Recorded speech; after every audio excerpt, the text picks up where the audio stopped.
anugerah-Mu yang selalu ada, yang selalu baru setiap hari.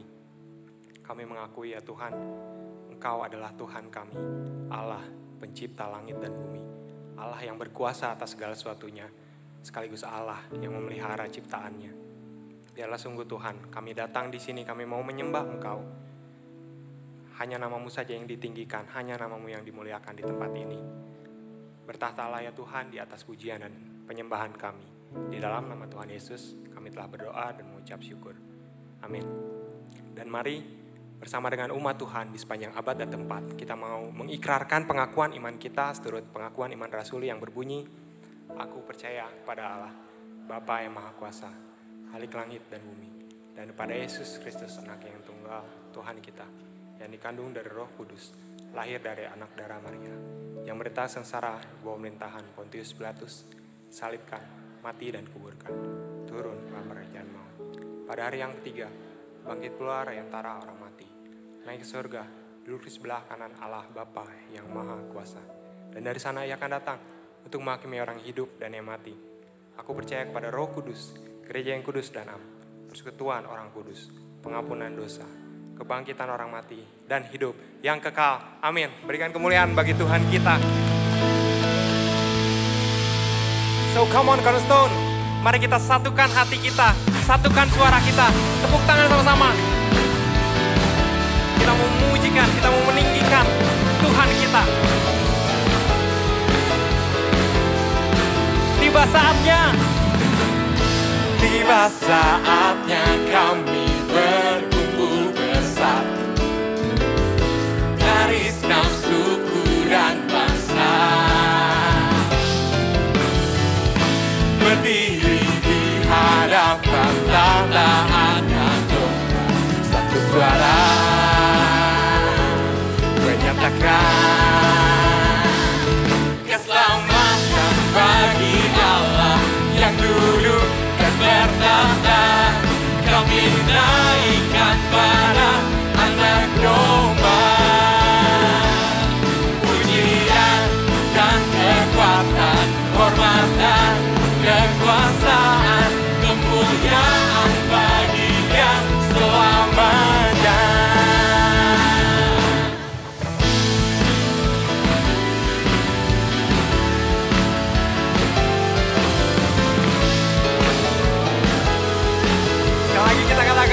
tiba saatnya,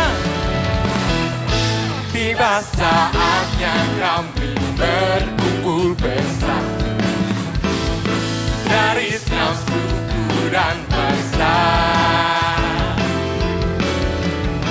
berdiri di hadapan tahta Anak Domba, satu suara menyatakan, satu suara menyatakan keselamatan bagi Allah yang duduk dan bertahta. Kami naikkan pada Anak Domba, pujian dan kekuatan, hormat dan kekuasaan, kemuliaan bagi Dia selamanya.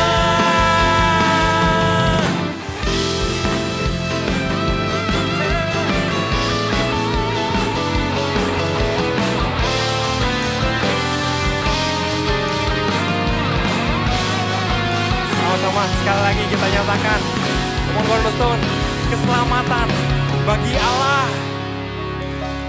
Keselamatan bagi Allah yang duduk bertahta. Kami naikkan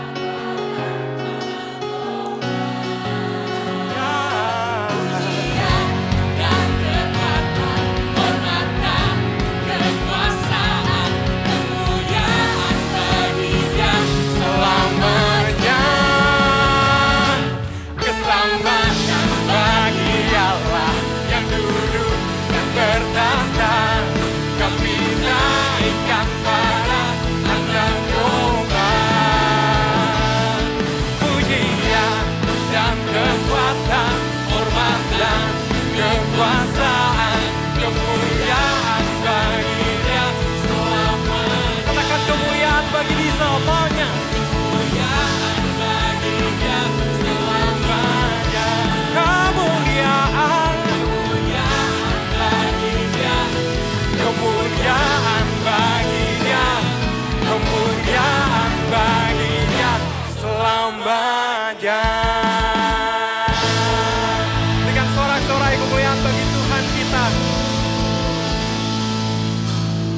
Tuhan yang kasih-Nya begitu besar untuk setiap kita, sehingga Dia mengaruniakan anaknya yang tunggal turun ke dunia untuk menyelamatkan setiap kita, orang-orang berdosa. Mari kita mengingat kasih-Nya, mari kita bersyukur karenanya. Ingat kasih-Nya.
Membebaskan setiap kita. Kasih-Mu bebaskanku, Kasih-Mu bebaskanku, lepaskan dari belenggu dosaku, darah-Mu sucikanku. Hanya Yesus, hanya Yesus. Kasih-Mu bebaskanku, Kasih-Mu bebaskanku, lepaskan dari belenggu dosaku, darah-Mu sucikanku. Hanya Yesus,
berikan tepuk. Seringkali di dalam hidup ini kita mudah untuk melupakan kasih Tuhan. Apalagi kalau hidup kita dirasa sedang berjalan flat-flat aja atau biasa-biasa saja. Tetapi biarlah di momen seperti hari Minggu ini di dalam ibadah, di mana kita diajak untuk bersama-sama celebrate Rejoice Report yang telah masuk dari rekan-rekan kita semua juga diingatkan bagaimana kasih Tuhan, penyertaan Tuhan begitu nyata di dalam kehidupan kita, bahkan di dalam hal yang terkecil sekalipun. Seperti seorang rekan kita yang hari ini ingin bersyukur bahwa ujiannya selama 1 minggu ini sudah dapat berjalan dengan baik dan lancar. Kemuliaan hanya untuk Tuhan. Dan mari kita juga mau bersama-sama menundukkan kepala kita mau membawa di dalam doa beberapa pokok doa yang sudah disampaikan oleh rekan kita. Mari kita berdoa. Tuhan, kami tidak pernah ingin melupakan kasih-Mu dan kesetiaan-Mu di dalam hidup kami. Maka dari itu ketika kami bersama-sama mengingat kembali akan penyertaan-Mu, akan kesetiaan-Mu, biarlah Engkau memenuhi setiap kami dengan rasa syukur yang melimpah dan mengalir di dalam setiap area kehidupan kami. Saat ini kami juga ingin berdoa untuk seorang rekan kami yang sedang bergumul di dalam relasi dengan pasangannya. Tuhan, Engkau yang tahu apa yang mereka hadapi. Kiranya Engkau yang menyertai hubungan mereka. Dan juga rekan kami ini rindu agar pasangannya bisa lepas dari belenggu dosa. Dan dapat bertumbuh menjadi pribadi yang lebih baik, yang lebih serupa dengan Engkau. Kami juga ingin berdoa untuk seorang rekan kami lagi yang saat ini sedang berkumpul di dalam pekerjaannya. Kami tidak tahu masalah apa yang sedang dia hadapi, tetapi kami percaya penyertaan-Mu begitu sempurna dan Engkau yang akan memberikan dia hikmat bijaksana menghadapi masalah apapun di dalam pekerjaannya. Di saat yang sama rekan kami juga rindu untuk diberikan hati yang bisa lebih memaafkan. Kami tahu memaafkan bukan hal yang mudah bagi setiap kami. Tetapi kami percaya kami bisa mengampuni orang lain karena Engkau telah terlebih dahulu mengampuni setiap kesalahan kami. Tuhan, saat ini juga kami ingin berdoa untuk setiap kami yang hadir di tempat ini maupun kami yang sedang mengikuti ibadah secara online. Hanya Engkau yang tahu persis pergumulan kami. Dan Engkau yang tahu apa yang kami butuhkan.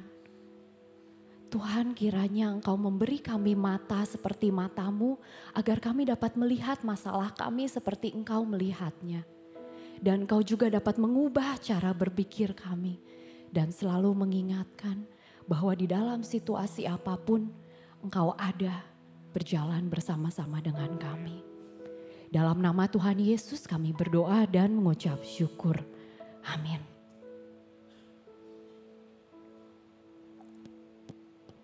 Seperti pada awal penciptaan, bahkan sebelum kita ada, Tuhan telah merancangkan segala yang baik untuk saya dan saudara sekalian. Seburuk apapun apa yang kita alami saat ini, percayalah kalau Tuhan merancangkan kita untuk sesuatu yang sangat baik, amat baik, untuk menyembahnya dan untuk memuliakan namanya. Mari kita menyembah Tuhan, mari kita nyanyikan pujian ini.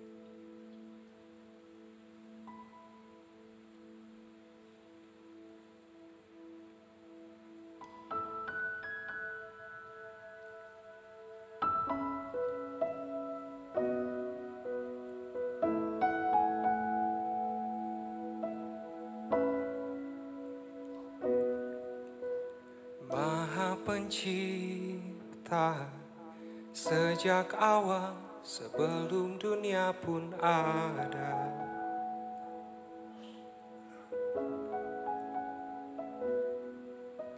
Dalam kehampaan Kau berfirman lalu terjadilah terang. Kau nyatakan bermiliar galaksi pun tercipta, dalam nafasmu bintang pun berjumpa. Bila bintang menyembahmu juga, dalam karyamu cintamu terlihat. Bila mentari gambarkan anugerah, bila semua memujimu juga.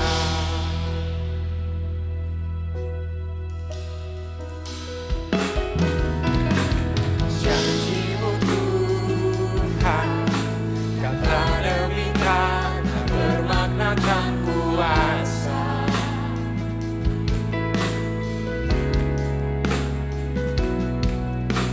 Alam pun takut, pengetahuan mengikuti sang suara.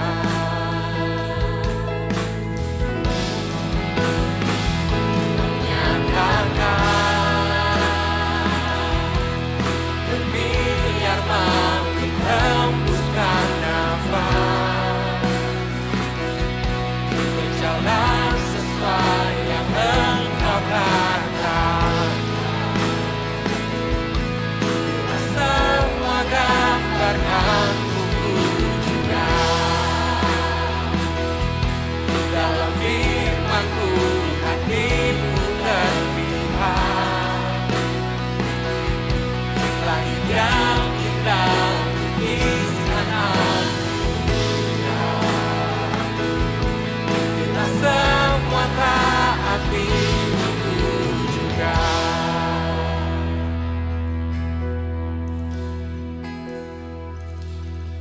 Bila bintang menyembahmu ku juga, bila gunung-gunung tundukku juga, bila laut bergeloraku juga, bila semua yang ada memujimu ku juga, bila angin taatimu ku juga, bila batu pun bersoraku juga, bila segenap hujan tak terasa, ku angkat lagi bermiliar pujian.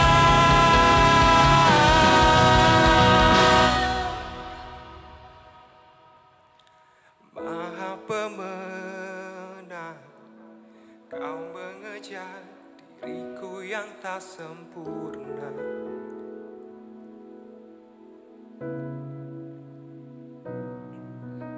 Cahaya dunia di atas bukit berkorban di dalam gelap.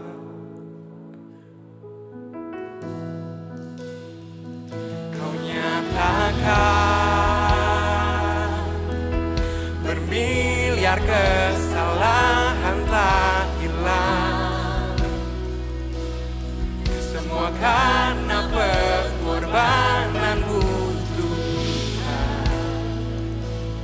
Kebangkitanmu di dalamku juga, dalam tanganmu hatiku terlihat. Setiap rancangan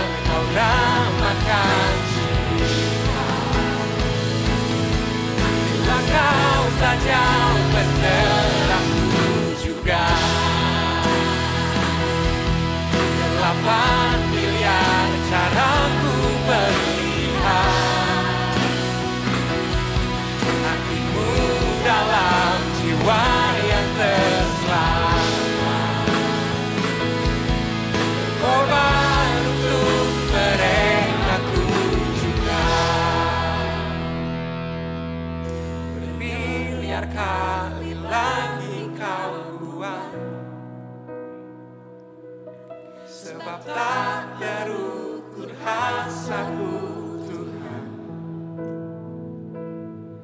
Tidak meninggalkan aku yang sesat.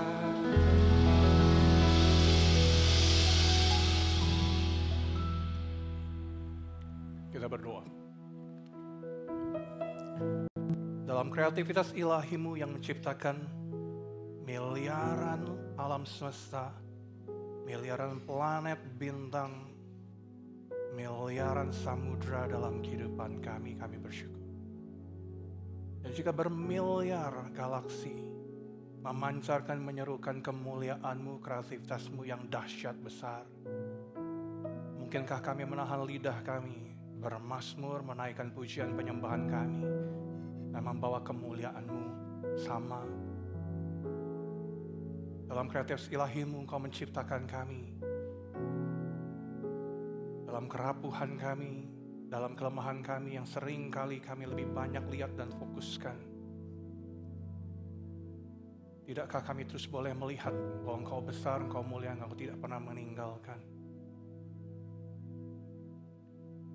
Dan bagaimana Engkau mengubah dunia, bagaimana Engkau menyentuh kehidupan setiap kami secara pribadi, dengan kreatif, dengan cara-Mu yang sempurna, dengan sentuhan pribadi yang sangat personal buat setiap kami. Mana mungkin kami menahan mulut bibir kami untuk berseru, untuk menyanyikan kemuliaan Tuhan yang bersinar dalam kehidupan kami utuh. Itu sebabnya hari ini, Sabat ini, kami menaikkan pujian penyembahan kami, sorak-sorai kami dalam gempita Tuhan. Dan kerinduan kami bahwa Kau menemukan setiap kami, satu pribadi, satu lidah, satu mulut, satu pribadi yang menyanyi, adalah satu dari bermiliar galaksi dan semesta yang menyanyikan kemuliaan-Mu yang sempurna. Ini kami Tuhan, ucapan syukur kami. Dan kami mengucap syukur terlebih karena Engkau menjumpai kami setiap pribadi di antara bermiliar galaksi. Menemukan kami tetap pribadi yang berharga di mata-Mu untuk Kau temukan satu demi satu. Mengkoreksi kehidupan kami, mengangkat kami dari lumpur dosa, mengangkat kami dalam kerapuhan, dari kegelapan, untuk menarik kami kembali kepada kemuliaan. Wow. Terima kasih untuk anugerah-Mu. Terima kasih untuk anugerah-Mu yang mengubahkan kehidupan. Hari ini kami datang dan menyiapkan hati kami. Kami rindu Kau berbicara pada setiap kami. Roh Kudus, tolong kami belajar kebenaran firman Tuhan. Tolong kami mengerti. Tolong kami melakukan. Supaya bersama dengan sekian miliar galaksi, kami tetap hidup dan menyanyikan anugerah-Mu yang besar. Terima kasih Bapa. Kami menyambut kebenaran firman Tuhan. Kami berdoa di dalam nama Tuhan Yesus. Semua yang percaya katakan, amin. Shalom. Silahkan duduk, saudara. Shalom, Cornerstone, selamat pagi. Shalom, saudara. Hari ini saya happy banget karena kita bisa welcome setiap jemaat yang hadir. Dan terutama weekend ini, tahukah Anda, kita dikunjungi oleh rekan-rekan, sahabat-sahabat kita dari satu gereja di Jakarta, Gereja Kristus Ketapang tepatnya, yang hadir tengah-tengah kita juga dari kemarin, ngobrol bersama-sama. Dan hari ini boleh join dalam ibadah kita. Saya ketemu beberapa, tadi saya sapa di depan, ada beberapa majelis juga di atas. Welcome to Cornerstone. Senang bisa beribadah bersama-sama hari ini. Ada leader-leader yang hebat di Gereja Kristus Ketapang.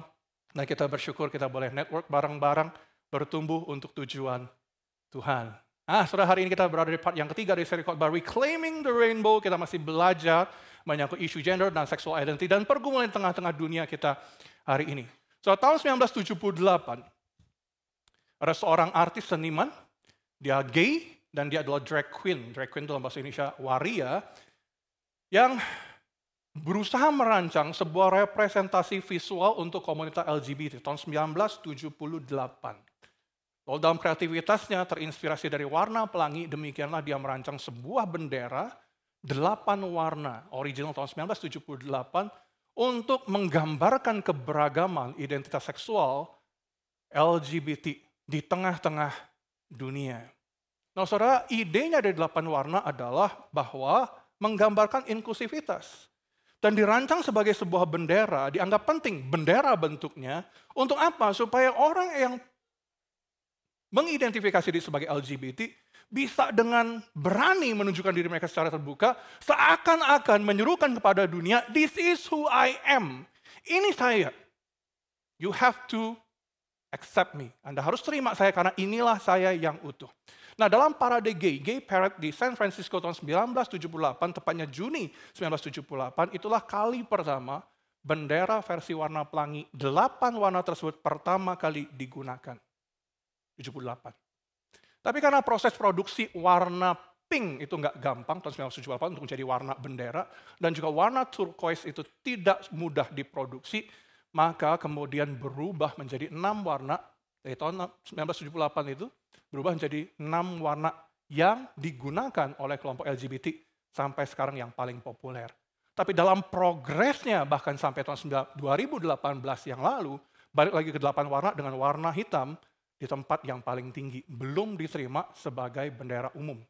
Tapi apapun yang berwarna-warni diterima sebagai representasi visual untuk kaum LGBT. Dalam perkembangannya sekarang kalau saya melihat bendera dengan beragam warna, itu sebenarnya menunjukkan cuma variasi yang lebih luas dari LGBT. Perhatikan, dulu sekali cuma LGBT, lesbian, gay, bisexual, transgender. Lalu ditambah Q, queer.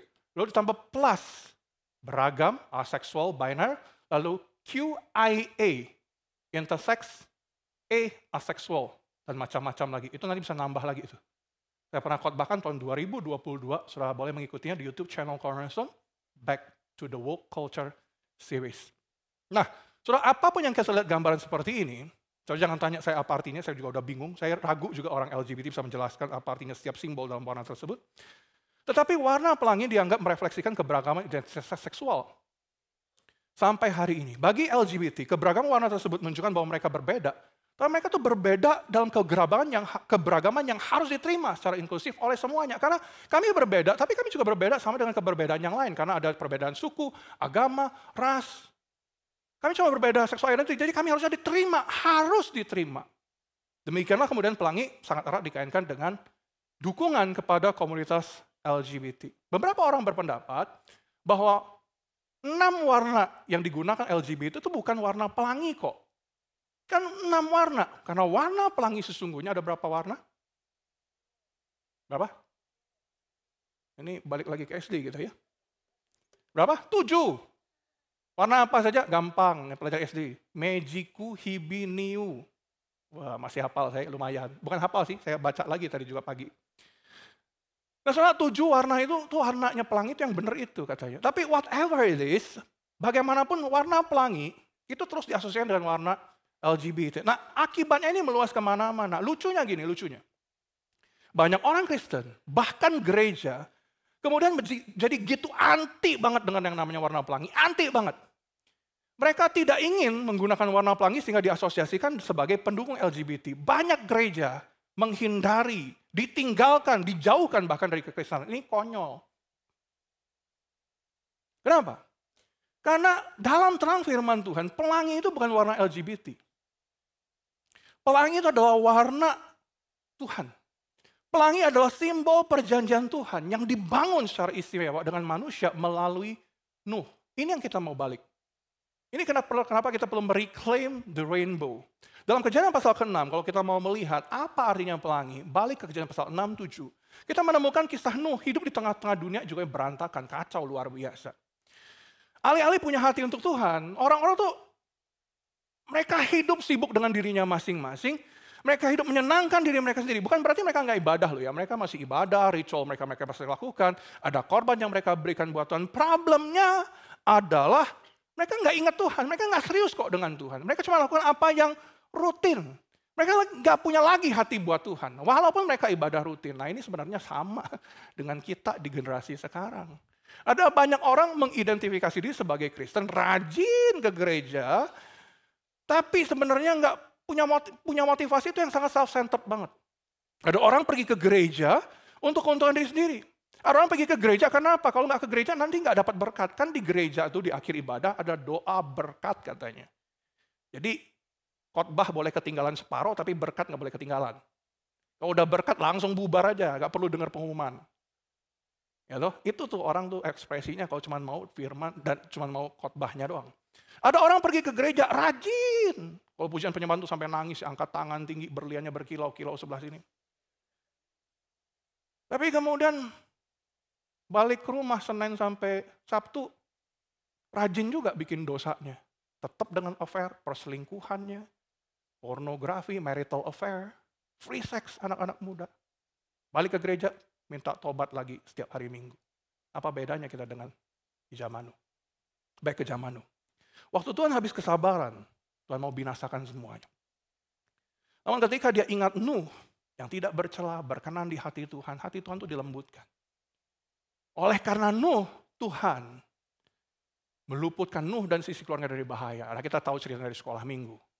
Nuh diperintahkan membuat bahtera, Nuh buat bahtera. Lalu turunlah air hujan itu 40 hari, 40 malam, semua dibinasakan. Ya, yang lupa ceritanya kesikit nanti cari. Nah, saudara, waktu itu terjadi, waktu air bah sudah surut, ini yang terjadi kemudian. Di pasal 8 ayat yang ke-20, Nuh mendirikan bahtera. Waktu semuanya selesai, Nuh itu tetap balik. Nomor satu yang dilakukan setelah turun dari bahtera, saudara, apa yang dilakukan? Worship God. Dia mempersembahkan untuk Tuhan, dia membangun mezbah, dan itulah yang sangat Tuhan perkenan. Kalau kita baca di Kejadian pasal 8, 21, 22, Tuhan sampai berkata demikian. Ini Tuhan yang ngomong, gak ada yang minta Tuhan janjikan apapun, tapi Tuhan bilang begini. Aku tak akan membinasakan lagi segala sesuatu yang hidup, seperti yang telah kulakukan, gak akan lagi. Selama bumi masih ada, tak akan berhenti-henti musim menabur, menuai, dingin, panas, kemarau, hujan, siang, malam. Kejadian 9 mengisahkan bagaimana Tuhan kemudian bahkan membangun perjanjian yang baru dengan Nuh. The new covenant. Dan Tuhan kasih sebuah perjanjian, Tuhan membuat divine sign, tanda ilahi sebagai meterai dari perjanjian tersebut. Nah, kita baca bareng-bareng sekarang Kejadian 9 ayat 12 sampai dengan 15. Bersama-sama 2, 3 dan Allah berfirman, inilah tanda perjanjian kuadakan antara aku dan kamu serta segala makhluk yang hidup, yang bersama-sama dengan kamu turun-temurun untuk selama-lamanya. Busurku kutaruh di awan, supaya itu menjadi tanda perjanjian antara aku dan bumi. Apabila kudatangkan awan di atas bumi, dan busur itu tampak di atas awan, maka aku akan mengingat perjanjian yang telah ada antara aku dan kamu, serta segala makhluk. Perhatikan, berulang kali segala makhluk. Lanjutkan, segala yang bernyawa, sehingga segenap air tidak lagi menjadi air bah untuk memusnahkan segala yang hidup. Perhatikan ini. Adalah Tuhan, inisiatif Tuhan yang membuat dan menetapkan warna pelangi sebagai sebuah tanda perjanjian kepada dunia, kepada semua yang hidup, segala yang hidup melalui Nuh. Inisiatifnya dari Tuhan. Dia nggak akan lagi mengirimkan air bah untuk membinasakan. Tidak akan. Sehingga apa? Sehingga manusia bisa bertumbuh, bertambah banyak, beranak cucu, memenuhi bumi. Seperti yang Tuhan perintahkan Kejadian, di kitab Kejadian. Nah, ini adalah tanda janji bukan saja untuk Musa. Perhatikan ini baik-baik. Segala yang hidup. Ini adalah tanda janji bukan hanya untuk Musa, untuk Nuh. Tadi pagi saya juga bolak-balik antara Nuh sama Musa. Ya ampuni dosa saya Tuhan. Nuh. Tapi untuk seluruh umat manusia sejak hari itu. Dengan demikian, perjanjian ini merupakan perjanjian anugerah yang diberikan untuk semua orang yang hidup. Nah, kita belajar teologi sedikit di sini, belajar doktrin sedikit. Dalam teologi reform, kita memahami ada dua anugerah, dua bentuk anugerah. Yang pertama, ada yang disebut sebagai common grace, anugerah umum.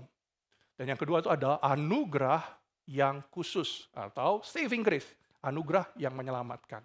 Apa bedanya? Nah, ini bedanya. Yang pertama, common grace atau anugerah umum itu adalah anugerah yang bersifat universal. Diberikan kepada semua orang yang hidup.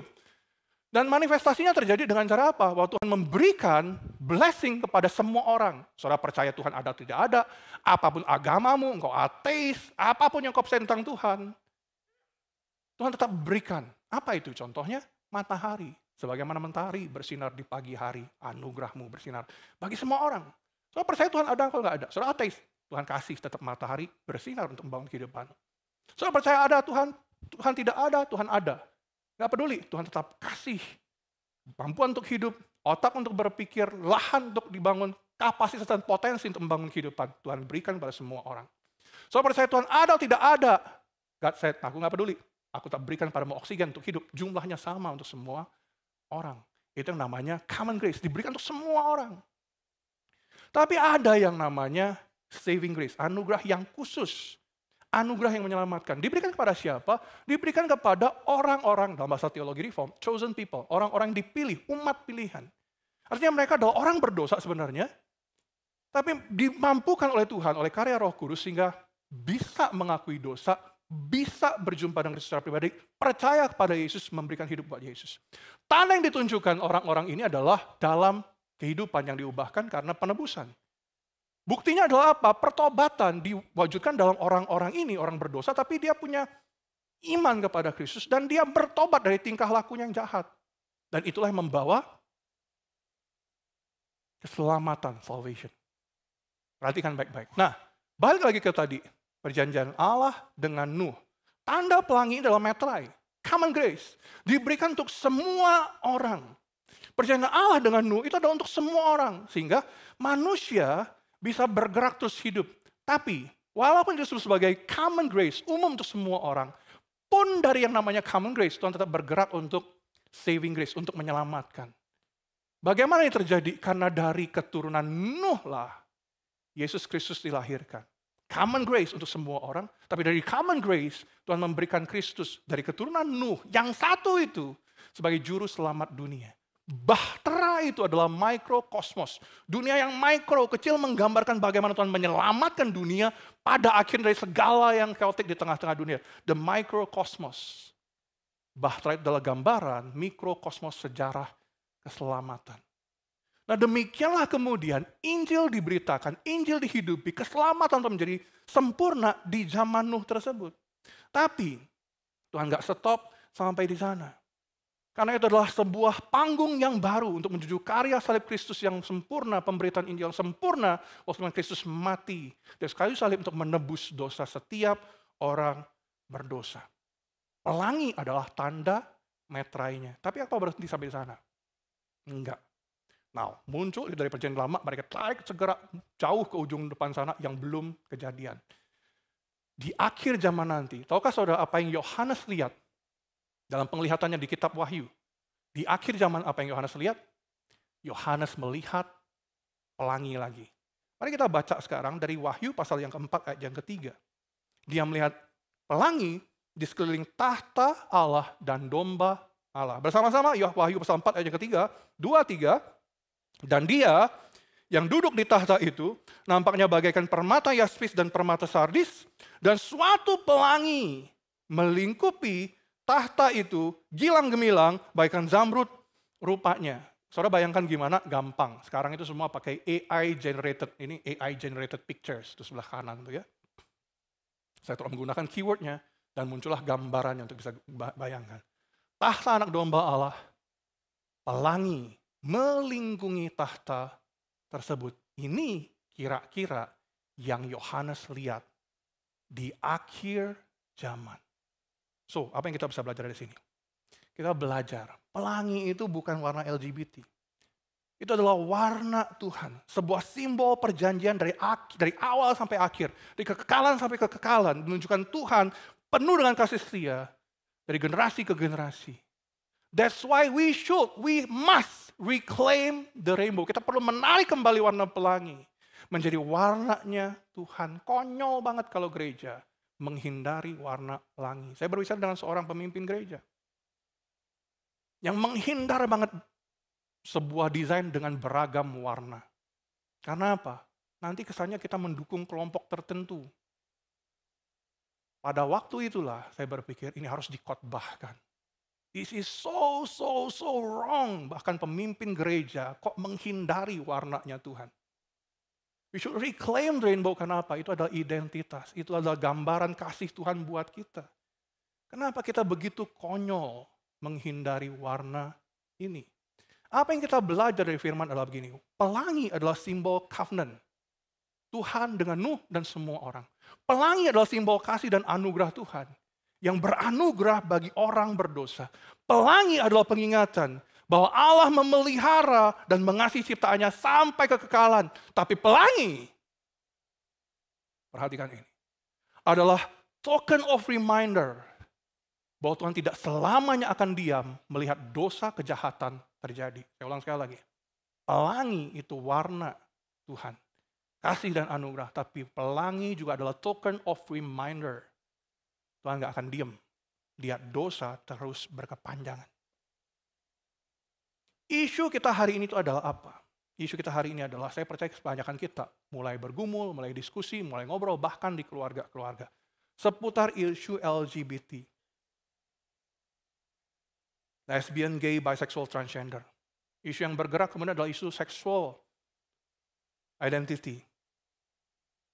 Pria merasa dirinya wanita. Wanita berpikir, yakin bahwa dia adalah pria. Pria mau jadi wanita. Pakai baju cewek. Wanita berharap supaya bisa dioperasi menjadi pria. Dan seterusnya. Lagi ada soal isu gender pronouns. Saya udah katakan dari 2 tahun yang lalu, orang Kristen hindari menggunakan di Instagram profile kita atau profile publik kita pronouns. Aku cowok, he, him. Begitu kita menggunakan bahasa language-nya pronoun, kita mendukung pronunciation LGBT. You don't have to do that. Why on earth? Pronouns adalah orang-orang yang kemudian meminta digunakan kata ganti. Buatnya menjadi he, she, normal. They, them, nggak normal. They, them itu untuk plural. Banyak. Satu orang, kenapa lu sebut you, they, them. Lalu kemudian perkembangannya ada yang namanya ze, zir, here. Ada tau lah apa lagi itu ya. Banyak banget dah, bingung dah. Saudara tanya saya apa artinya, mesti saya nggak yakin semua orang LGBT juga mampu menjelaskannya secara clear. Please don't do that. Karena itu yang mereka lakukan untuk bahkan mengubah gramatikal bahasa Inggris. Yang konyol sekali sebenarnya kedengarannya. Ada lagi persoalan soal apa? Maskulinitas. Kita udah diskusikan toxic masculinity 2 minggu yang lalu. Dan feminism. Yang populer sekarang adalah isu alpha female. Alpha woman. Maksudnya apa itu? Alpha. Wanita-wanita yang dominan, yang mau ngatur rumah, ngatur keluarga, ngatur suami, ngatur kalau bisa di alam semesta diatur sama wanita.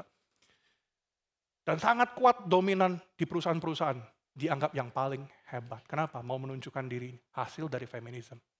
Apapun itu, kalau Anda aware dengan apapun yang saya katakan di depan, saya percaya kita pasti pusing sendiri. Kita bingung sebenarnya dunia kita ini mau bergerak kemana. Karena segala sesuatu yang berkaitan dengan seksualitas akan harus direvidisi ulang. Segala sesuatu soal pria harus didefinisikan ulang. Menyangkut sexual identity harus di-challenge seakan-akan dan dikoreksi. Menurut siapa? Menurut budaya dan tren kekinian. Mengikuti tren itu sangat bodoh sebenarnya. So, tahukah Anda, bertahun-tahun di Amerika, mereka sudah mempush kebijakan anak-anak usia yang masih kecil, usia 12-13 tahun, 10 tahun, kalau seorang anak cewek berpikir, saya ini cowok loh, maka umur 11-12 tahun pun dia bisa dengan uang dari pemerintah disuntik, ditreatment secara hormonal menggunakan apa yang disebut sebagai, aduh tadi ingat sekarang lupa lagi, apa Yul? A puberty blocker. Sehingga hormon wanitanya ditekan, hormon testosteronnya masuk. Jadi dia cowok tuh. Sampai 2-3 tahun, sampai awal tahun itu masih begitu. Terus dipush oleh orang-orang di LGBT. Bahkan anak itu kan konyol. Anak itu bahkan nggak boleh pilih presiden sampai di usia tertentu. Dia nggak boleh ngambil keputusan. Apapun, bukan? Anak remaja itu driving nggak boleh. Sampai usia 17, 21 bahkan untuk minum alkohol. Tapi umur 10-11 tahun kalau mereka berpikir saya cewek, tapi saya berpikir saya mau jadi cowok, langsung disuntik pada waktu itu juga.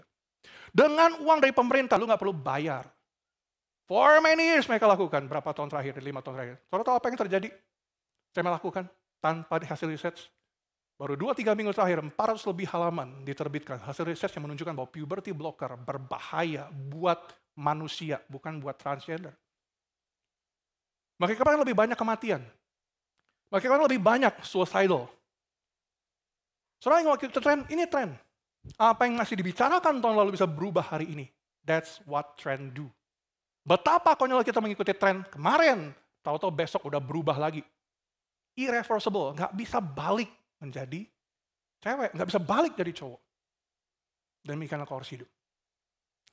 Yang menyedihkan tahukah Anda, baru terjadi dalam minggu ini, 20 Juni 2024. Thailand pemerintah Thailand melegalkan pernikahan sesama jenis. Menjadi negara Asia ketiga setelah Taiwan tahun 2018. Dan Nepal 2023 baru tahun lalu. Negara Asia ketiga yang melegalkan pernikahan sesama jenis. Dan itu berarti negara pertama, Southeast Asia, the first country in Southeast Asia, melegalkan same-sex marriage. Kita selalu berpikir, ini mah isu jauh. Di Amerika itu Pak, Pastor. Itu mah di Eropa, kita mah jauh. Siapa bilang jauh? Thailand is just next door. Itu cuma tetangga kita sekarang. Dan tahukah Anda, saya berbicara dengan banyak keluarga bergumul dengan isu ini di keluarganya masing-masing, berkenaan dengan bagaimana anak remaja kita sekarang berkembang. It's confusing. Tapi bagaimana kita harus menjawab ini sekarang? Nah ini problemnya. Untuk memahami sexual identity itu kita perlu belajar, nggak boleh digerakkan oleh tren. Nggak boleh menggunakan saya merasa, very subjective. Karena perasaan kita bisa berubah, dan perasaan kita adalah manusia berdosa yang telah cemar akibat dosa. Subjektivitas kita tidak menolong. Saya merasa perasaan kita bukanlah pedoman kebenaran. Kalau kita belajar, kita perlu belajar tahu balik ke firman Tuhan. Firman Tuhan menunjukkan pada kita, our sexuality actually mirrors God's nature. His creativity. Bahwa seksualitas manusia sesungguhnya mencerminkan sifat Allah dan kreativitas Allah yang biner. Saya ulang sekali lagi, ini firman Tuhan berkata. Dalam penciptaan, perhatikan, intentionally Tuhan menciptakan, membedakan, memisahkan antara terang dan gelap. Pasti dipisahin. Ya toh? Langit dan darat. Darat dan lautan. Terang dan gelap. Siang dan malam. Pria dan wanita.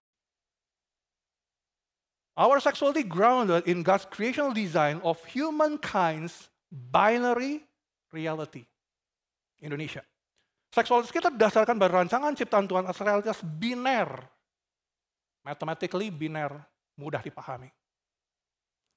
Dan kita diciptakan menurut gambar dan rupa Tuhan. Dia menciptakan mereka laki-laki dan perempuan, binary. Kejadian 1 ayat 27. Blueprint DNA kita tidak dapat disanggah secara saintifik. Clear menggambarkan kromosom seks kita terbaca XY buat pria. Kalau tidak XY pasti XX, wanita. Pasti.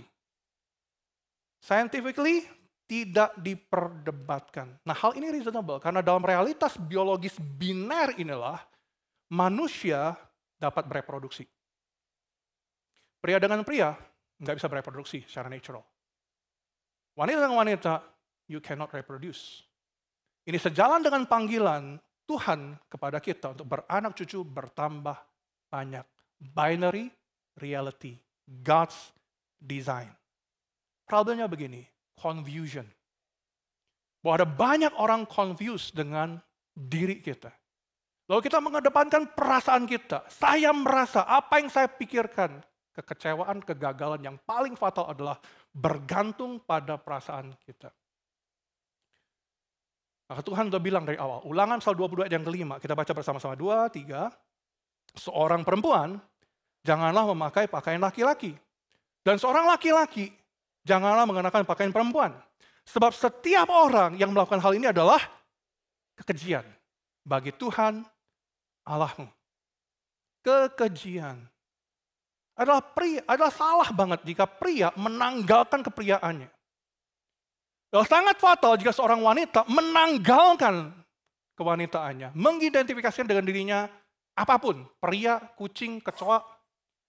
Karena ini seriously, di Amerika you can identify yourself as a cat. Bulan lalu, makanya baca koran, jangan nonton bola melulu.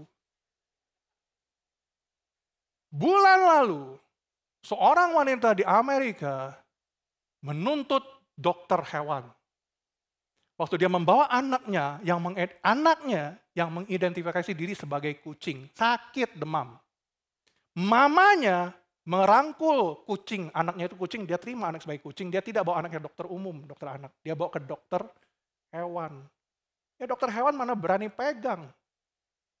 Waktu dokter hewan menolak, dia sue dokter hewannya. Karena anak saya kucing. Ini dunia mau kemana sekarang? Kenapa nggak identify himself or herself as cockroach?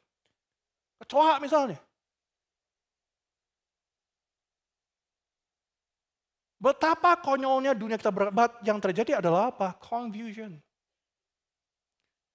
Cross gender, cross dresser, fashion adalah kekejian bagi Tuhan. Problemnya mana? Pemberontakan pada rancangan original Tuhan. Kalau ini terus terjadi, apa yang akan terjadi? Chaos. Chaosnya apa? Real story. Maret 2023, seorang atlet wanita renang bernama Riley Gaines menuntut NCAA, Asosiasi Atlet Perguruan Tinggi Nasional di Amerika, karena mengizinkan seorang transgender wanita bernama Lia Thomas berkompetisi sejajar dengan atlet wanita lainnya. Tentu saja berat, impossible buat wanita untuk melawan advantage, keunggulan fisik seorang pria. Dia mau bilang dirinya wanita, tetap dia muscle-nya muscle pria, jantungnya jantung pria, kapasitas paru-parunya kapasitas paru-paru pria. Hasilnya mudah ditebak. Thomas itu di kompetisi pria, itu cuma peringkat 65, renang 500 yard, gaya bebas. 65. Jadi wanita, saya wanita, lomba sama wanita yang lain. Dari peringkat 65, langsung juara 1 dia. Lebih konyol, di peringkat 200 yard, gaya bebas. Peringkatnya Thomas 554. Nggak penting lah udah 554. Siapa yang peduli lu 554? Nggak penting. 200 yard, gaya bebas. Jadi cewek dia. Saya wanita, renang 200 yard sama wanita. Peringkatnya berapa? 5 langsung. Bahkan Thomas nggak mampu mengalahkan rekor pribadinya sendiri waktu dia jadi pria. Maka dia peringkat 5. Soalnya kalau ini yang terjadi, menunjukkan pada kita betapa problematiknya dunia dan kacaunya dunia. Kalau semua dibiarkan, ini waktunya we reclaim the rainbow. Mengajarkan kebenaran kepada orang-orang, kepada dunia. Dalam bukunya Engendered, God's Gift of Gender Difference in Relationship, seorang bernama Sam Andreades mengupas banyak kebenaran firman Tuhan soal pria dan wanita. Dan itulah kekayaan Tuhan berikan. Dia berkata demikian, if scriptures are right, kalau Alkitab benar, menghapus garis batas gender pria dan wanita, itu membuat diri kita kurang atau bukan lagi manusia. Erasing gender lines makes us less human. That's why dia berkata, we need to fight. Kita perlu berjuang untuk melawan, menempatkan psikologi kita. Aku merasa, aku berpikir. Psikologi kita itu nggak lebih penting daripada biologi. Saya ulang sekali lagi. Psikologi itu nggak bisa ditempatkan di atas biologi. Saya tidak sedang membandingkan atau mengkompet dua bidang ilmu. Tapi perasaan kita tidak bisa menjustifikasi our biology. Tapi yang lebih penting dia berkata, di atas semuanya we need to back and submit back ourselves to God's truth, to the Bible, back to our theology. Lepas dari semua yang kita rasa di psikologi kita, lepas dari apa yang biologi kita tunjukkan dan banyak problemsnya. Teologi kita adalah yang utama, yang jadi dasar kebenaran kita. Amin. That's why kita perlu belajar teologi. Kalau nggak, kok akan terus digerakkan oleh dunia. Harus diakui, tapi problem sekarang, respon kita terhadap kaum LGBT itu nggak gampang. Karena kita harus mengkomunikasikan kebenaran tetap dengan membawa hati Tuhan. Kita perlu membawa kebenaran, mengingatkan para mereka tentang dosa, tapi juga mengingatkan mereka bahwa ada Kristus yang beranugerah, bukan? Bagaimana cara kita melakukannya? Pertama, tentu saja kita nggak boleh jadi homofobik. Homofobik itu apa maksudnya? Homofobik itu fobia kepada mereka yang gay. Kita nggak boleh benci, nggak boleh menolak LGBT dalam gereja. Nggak boleh ditolak loh. Kita nggak boleh mengecam mereka, mengancam mereka, apalagi ekspresi disapproval kita tunjukkan secara fisik. Kita nggak boleh membuli mereka, LGBT. Kita nggak boleh meng-abuse mereka secara fisik yang bersifat abusive, melukai, apalagi berbahaya buat mereka. Don't do that. Karena waktu kita melakukannya, sikap homofobik justru gagal membawa pesan kasih dan anugerah Tuhan yang menerima semua orang. So, jika Anda baru dalam Kristen, Anda baru dalam Cornerstone, welcome to Cornerstone. Anda sedang mencari tahu siapa yang Tuhan. Siapa Tuhan dipercaya oleh orang Kristen? Ini Tuhan dipercaya orang Kristen. Yesus adalah Tuhan yang menerima kita apa adanya. Anda punya affair dalam keluarga Anda. Anda punya dosa yang Anda sembunyikan. Anda sedang hidup dalam free sex. Anda berpikir Anda adalah gay, homo, gay, apapun situasimu, apapun agamamu. Yesus menerima kita apa adanya. Tapi tidak membiarkan kita hidup seadanya. Dia menerima kita apa adanya selaku apapun. Tapi dia rindu memulihkan kita back to God's original design. Glorification. Kemuliaan yang membawa kita kepada surga dan kekekalan. Yesus adalah Tuhan yang menerima kita apa adanya. Dan itu yang kita perlu beritakan. Kita perlu menemukan balance-nya. Itu seperti yang saya sering kali katakan sekarang. Hati-hati sebagai murid Kristus, sebagai gereja, sebagai eklesia. Kita tidak boleh. Kita mesti hati-hati untuk tidak membawa kebenaran Tuhan tanpa membawa hati Tuhan. Saya ulang sekali lagi. Sebagai murid Kristus, kita mesti hati-hati untuk tidak membawa kebenaran Tuhan tanpa membawa hati Tuhan. Yang penuh kasih, yang beranugerah, yang merangkul, yang merindukan pemulihan. Kita perlu berpaut 100% pada kebenaran firman Tuhan yang solid dan konklusif tentang seksualitas. Tapi pada saat yang sama kita harus menyampaikan kebenaran Tuhan dengan hati Bapa. Hati Bapa adalah hati yang merangkul dosa. Hati Bapa adalah hati yang merangkul kelemahan kita. Kita mesti hati-hati untuk tidak menebar pesan kebencian kepada kaum LGBT.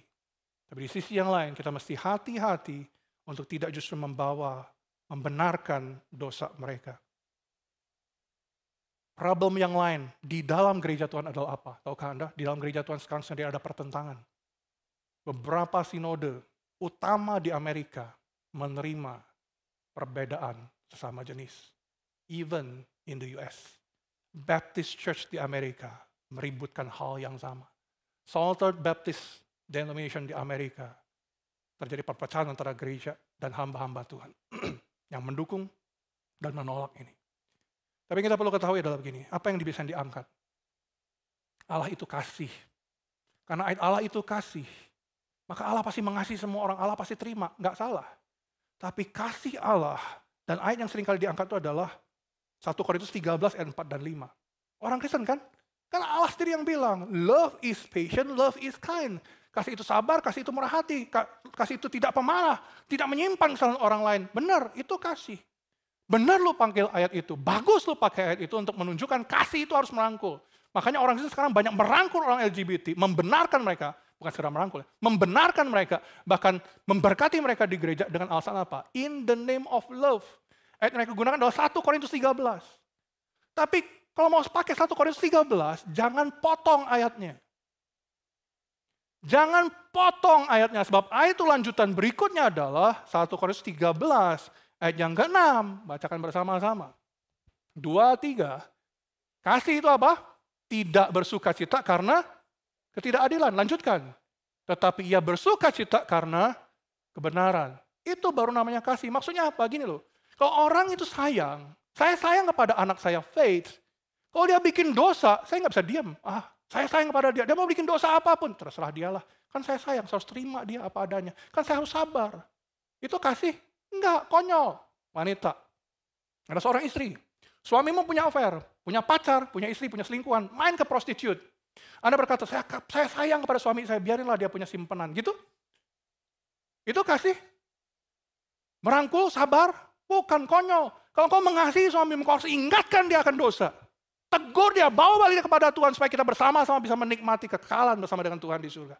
Itu kasih namanya. Kasih tidak membenarkan ketidakbenaran. Kasih itu hanya bersuka cita dalam kebenaran. If you truly love someone, you will try to help them to grow, untuk menolong mereka bertumbuh balik kepada Tuhan. Karena Tuhan Yesus sayang kepada kita. Saudara tahu apa yang dia lakukan? Dia nggak bilang, terserah lu mau bikin apa, aku tetap sayang. Enggak. Karena Tuhan sayang kepada kita yang dia lakukan. Dia terobos pintu surga, masuk ke dalam dunia, menebus kita, naik ke kayu salib. Untuk membenarkan diri kita, supaya kita yang percaya, bertobat. hidupnya benar. Itu kasih.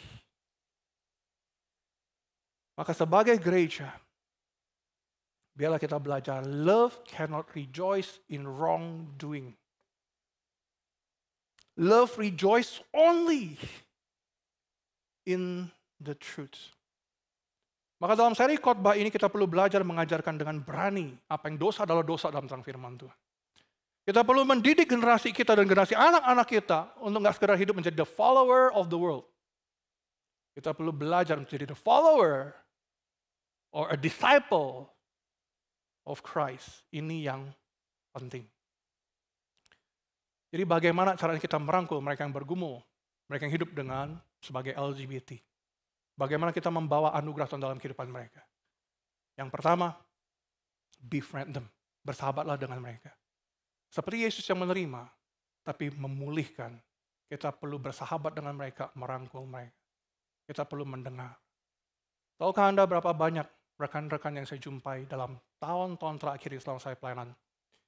Ngobrol dengan saya pribadi, DM saya di Instagram, ngajak ketemuan secara pribadi. Dan berkata bahwa mereka adalah gay. Directly bilang, saya pan, saya gay, saya dengar firman Tuhan pastor, dan dia mendebat saya dari terang firman Tuhan. Saya berbicara kepada dia dengan nada kasih, anugerah Tuhan dari terang firman Tuhan balik. Belajar bareng-bareng firman Tuhan, tapi kita cuma bisa belajar bareng kalau kita ada sahabat bagi mereka. Once in a while, kalau mereka jatuh dan bergumul, mereka teks saya secara pribadi. I pray for them, gak ada yang tahu. Bersahabat dengan mereka. Sebagaimana Kristus bersahabat dengan semua orang berdosa. Tahukah saudara? Tuhan Yesus paling senang dikenal sebagai apa? Sahabat orang berdosa. Pray for them. Berdoa supaya mereka boleh menemukan kebenaran Tuhan. Berdoa supaya mereka bisa berjumpa dengan anugerah, dengan Injil, dengan salib Kristus yang mengubahkan. Berdoa bersama dengan mereka. And walk with them. Bukan jalan bareng sama-sama bikin dosa masing-masing, bukan. But walk with them in the way of repentance, dalam langkah pertobatan. Waktu seorang berkata, dia gay, dia lesbian, atau dia punya affair, saya nggak pernah menjudge mereka, don't judge them. Katakan, you know what, itu dosamu. Saya straight, tapi saya punya dosa yang lain. Even your pastor punya dosa yang berbeda. I'm no better than you. But you know what? We can grow. We can do better. Yuk kita belajar. Kamu tahu nggak gay itu dosa? Kalau kita baca firman Tuhan bareng-bareng, mau nggak? Yuk belajar bareng-bareng. Sama-sama bertumbuh bersama dengan mereka. Karena kita semua orang berdosa. Here's the truth of the gospel. Semua orang-orang berdosa. Saya orang berdosa, Anda juga sama. Apa yang kita lakukan hari ini adalah bersama-sama bertumbuh oleh anugerah Tuhan. Walk in the way of repentance. Dalam langkah pertobatan. Walk with them. Supaya kita bisa bersama-sama bertumbuh dalam apa yang Tuhan sebut sebagai grace. Anugerah hanya untuk orang berdosa. Untuk memulihkan kita, keluarga kita, identitas kita, diri kita, kerapuhan kita, kehancuran kita. God can do better. And Jesus surely loves to work in our life. Tuhan Yesus senang jika dia bisa bekerja leluasa dalam kehidupan kita, menolong, mengubahkan kehidupan kita. Will you walk with Jesus?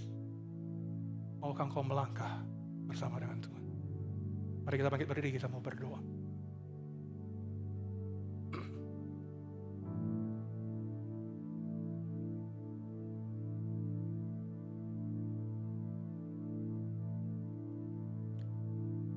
Membawa kehidupan kami di dalam doa. Kami mengaku, bahkan kami gak bisa menjudge banyak orang di sekitar kami yang melakukan dosa. Gay, lesbian, bisexual, transgender, dosa apapun. Karena kami harus mengaku dengan malu kami sendiri adalah orang berdosa di hadapan Tuhan. We need you, Jesus. We need your grace. Hari ini kami belajar akan kebenaran, dan hanya kebenaran Tuhan di tengah-tengah dunia yang hancur ini. Dunia kami messed up, but Lord, to be honest, we are all messed up. Kami semua berantakan, kami semua hancur, sama hancurnya dengan dunia ini. Itu sebabnya kami semua membutuhkan anugerah Tuhan, dan kami berdiri hari ini di hadapan salib Kristus membawa keberdosaan kami, kelayakan kami. Dan kami berdoa dengan satu kerinduan, supaya di tengah-tengah dunia yang berdosa ini kami boleh membawa perbedaan, kami boleh menerima anugerah Tuhan dan bawa anugerah-Mu kepada banyak orang yang membutuhkan Tuhan di luar sana. Kami berbicara di tengah-tengah dunia yang bergumul dengan LGBT hari ini. Dan sekarang kami tahu, untuk gak bisa lagi menutup mata kami dan berdiam dengan situasi yang terjadi. Kami adalah umat-Mu yang dipanggil keluar untuk memberitakan perbuatan Tuhan yang besar, untuk membawa Injil dan keselamatan bagi bangsa-bangsa. Ini waktunya bagi kami gereja Eklesia Tubuh Kristus untuk menyatakan kebenaran Tuhan, untuk mereklam warna pelangi dan membawa pelangi balik untuk memberitakan kasih dan anugerah Tuhan, dan bukan untuk memberitakan kebanggaan dosa dalam komunitas LGBT. Dan kami berdoa biar kami diberikan keberanian untuk mengakui dosa kami, untuk belajar bertumbuh dalam langkah pertobatan, untuk membawa kebenaran firman Tuhan dengan berani, dan membawa kebenaran Tuhan sekaligus membawa hati Tuhan dalam kehidupan kami setiap hari. Bukan saja untuk mereka, rekan-rekan, sahabat, keluarga kami yang berkumpul dengan LGBT, tapi semua orang yang membutuhkan Kristus di sekitar kami hari ini. Kau menciptakan bermiliar galaksi, jutaan planet bintang, semuanya menyanyikan kemuliaan-Mu dan rancangan original-Mu yang sempurna.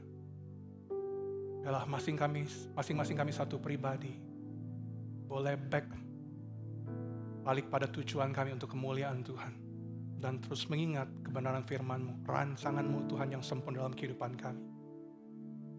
Supaya identitas kami temukan utuh bukan dari apa yang kami rasa psikologi kami, daripada apa yang Tuhan katakan tentang siapa kami. Dan biarlah kami menemukan bahwa masing-masing kami adalah beloved son and daughters of God. Biarlah kami menemukan diri kami sebagai kesayangan-kesayangan Tuhan, yang rindu Tuhan pulihkan, yang rindu Tuhan ubahkan. Dan biarlah hari ini kepada kami diberikan kobaran api Tuhan yang baru untuk memberitakan kebenaran Tuhan dan membawa kasih Tuhan bagi dunia sekitar kami. To reclaim the rainbow, to share the beauty of the gospel, to preach your grace, to exercise your love in the way of a disciple. Bila firman-Mu meneguhkan kami. Kami mengakhiri ibadah kami hari ini memberikan persembahan kami kepada Tuhan. Lebih dari sekadar uang yang kami transfer, yang kami beri. Kami memberikan seluruh hidup kami untuk menghidupi kebenaran firman Tuhan. Diutus untuk memberitakan kebenaran, untuk menjangkau dan memuridkan. Saudara, arahkanlah hatimu dan terimalah berkat Tuhan. Tuhan berkati saudaraku dengan kobaran api Tuhan yang baru, membawa spirit kebenaran Tuhan yang berkobar, yang tidak tertahankan dari mulut-mu untuk kau beritakan. Sekaligus membawa hati Bapa yang utuh, yang membawa anugerah kasih, yang merangkul dan memulihkan. Bila kiranya melalui kehidupanmu, Kristus dipermuliakan, firman diberitakan, Injil dipermuliakan. Biarlah kiranya kasih daripada Allah Bapa, anugerah Tuhan Yesus Kristus, damai serta Roh Kudus, memimpin mengubahkan kehidupanmu, mengutusmu keluar dari gereja ini, memberitakan Kristus dari hari ini, sampai Maranatha Kristus Yesus datang kedua kali. Maka semua yang percaya katakan, amin, amin, berikanlah Tuhan kita. Silakan duduk saudara, bersyukur buat ibadah kita hari ini. Saudara, rekan-rekan yang baru pertama kali hadir di Cornerstone, welcome. Teman-teman yang rindu didoakan, pengen tahu siapa yang Yesus dikenal oleh orang Kristen, boleh ke area lobby, Next Steps Corner, seseorang akan rindu berbicara dengan Anda, berdoa untuk Anda juga. Sampai jumpa minggu yang akan datang, nikmati berkat Tuhan yang minggu ini, bless you guys, bye-bye.